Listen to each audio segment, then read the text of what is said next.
El Señor esté con ustedes. Proclamación del Santo Evangelio según San Lucas.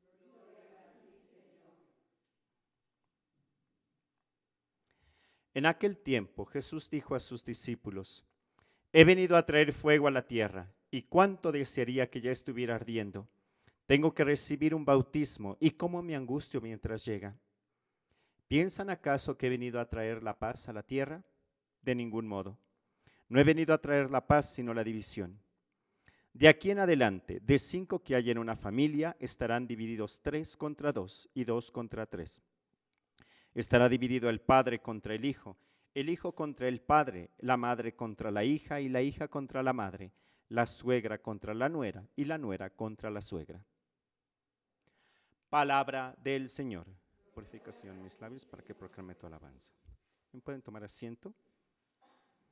Qué gusto volver a verles. Y es que después les voy a contar ya con más detalle el domingo que regresamos a la Santísima Virgen María, que nos acompañó durante esta semana. La regresamos ya en la tarde y ¿qué creen que nos pasó? Sí nos llovió. Pero le pedimos a la Santísima Virgen María que dejara de llover y dejó de llover, pero nos mojamos. De todos modos nos mojamos, ya estaba yo, pues imagínense, nada más me quité la chamarra, pues el suéter, pero pues seguía algo húmedo. Después por ponerse los ornamentos para celebrar la misa, terminar de celebrar la misa, el agradecimiento con los mayordomos, la cena, y al día siguiente han de saber cómo me vestía.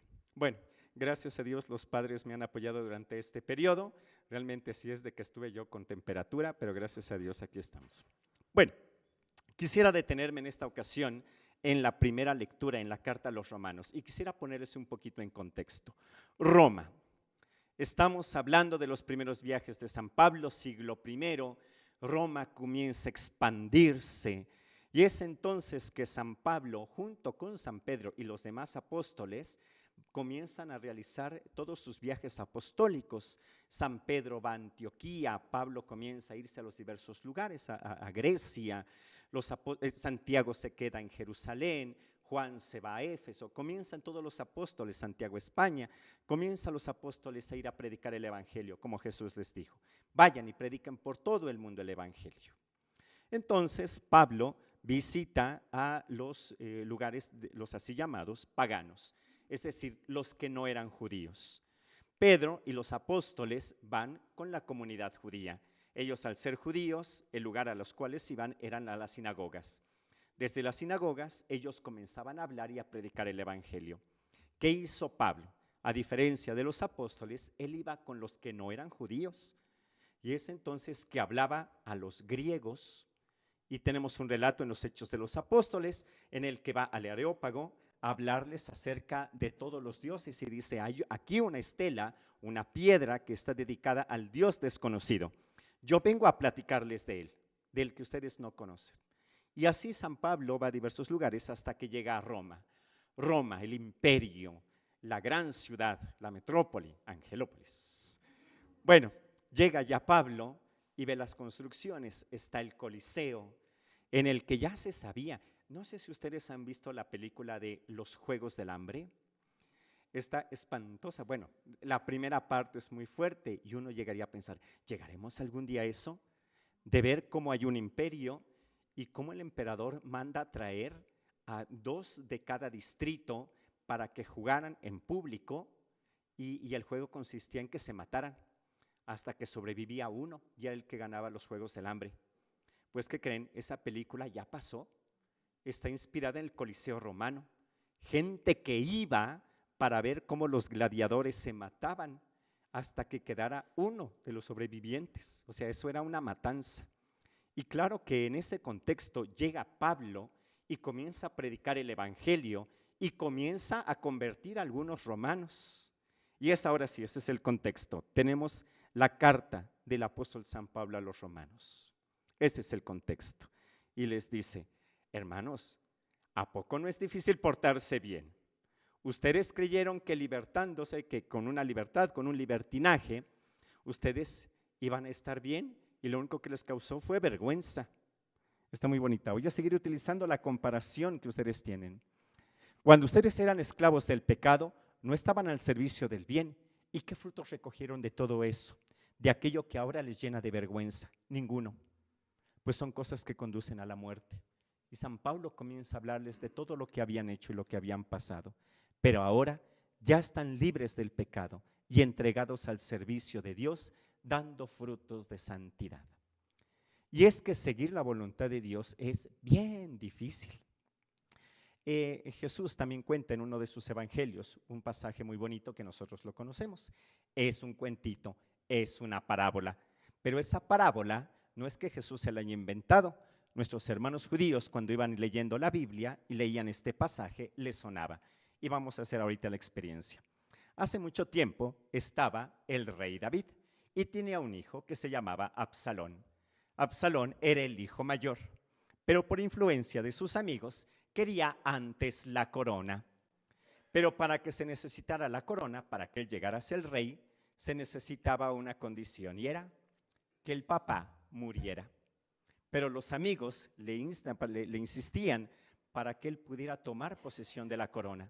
Y es entonces que este muchacho, Absalón, va con su papá para decirle, no sé si le suenen estas palabras: Padre, dame la parte de la herencia que me corresponde. El hijo pródigo. Padre, dame la herencia, dame la corona que me corresponde. Y el rey le dice, a ver, tú vas a ser el rey. Ahora tú no puedes ser el rey porque yo estoy vivo. Y es entonces que su hijo Absalón se levanta contra su padre David en una batalla. ¿Qué pasó? Lo vamos a ver en clases de Biblia. Pero bueno, yendo a la parábola que Jesús cuenta, aquel muchacho quiere ser libre. Y es entonces que le pide a su padre la herencia. Su padre, muy triste, se la da. Y aquel muchacho se va, como dicen los romanos, a una vida de pecado en la que él se creía libre. Y vive desordenadamente y gasta todo el dinero y va consumiendo hasta que se da cuenta de lo que él estaba buscando. Lo único que le condujo fue a la esclavitud. Y estando ya absolutamente sin nada, cuidando cerdos y además ni siquiera pudiendo alimentarse ni de lo que ni los cerdos querían comerse, es entonces que se da cuenta hasta dónde he llegado y decide retomar el camino de la libertad. Pero ¿cuál es el camino de la libertad? Regresar a la casa del Padre, seguir nuevamente la voluntad de Dios, y eso cuesta. Voy a terminar con esto. Hay una oración que rezan en los grupos de autoayuda y es una oración muy bonita. Para poder seguir la voluntad de Dios se necesita el don de la sabiduría, saber qué está bien y qué está mal, qué tenemos que hacer y qué no tenemos que hacer para poder seguir la voluntad de Dios y poder ser libres. Bueno, pero al final la sabiduría es un don que viene del cielo y que solamente viene a través de la oración. Así que verdaderamente necesitamos una vida de oración, pedirle a Dios que nos ayude, porque seguir su camino no es fácil. Cuando ustedes eran esclavos del pecado, ¿de qué les sirvió? ¿De qué nos ayudó? Lo único que conseguimos fue estar llenos de vergüenza, con actitudes que nos conducen a la muerte. El pecado nos paga con la muerte, dice San Pablo. Y dice más adelante, en cambio, Dios nos da gratuitamente la libertad, la vida eterna por medio de Cristo Jesús. Hay que pedir mucho a Dios la gracia de la sabiduría, saber que está bien, porque a veces no siempre está fácil seguir el bien. Es realmente muy fácil, total, no pasa nada y ¡pum!, uno se va.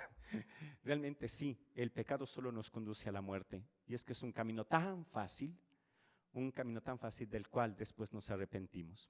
Bueno, el día de hoy vamos a pedir a nuestro Señor la gracia de poder seguir sus caminos, aunque a veces sea difícil, y de verdad pedirle el don de la sabiduría. Dame la sabiduría para poder distinguir qué está bien y qué está mal. Porque si soy capaz de distinguir lo que está bien y lo que está mal, lo que tengo que hacer y lo que no tengo que hacer, lo que tengo que hacer y lo que tengo que evitar, entonces podré ser verdaderamente libre, poder estar siempre junto a ti en la vida eterna. Bueno, pidamos esta gracia a nuestro Señor, que así sea.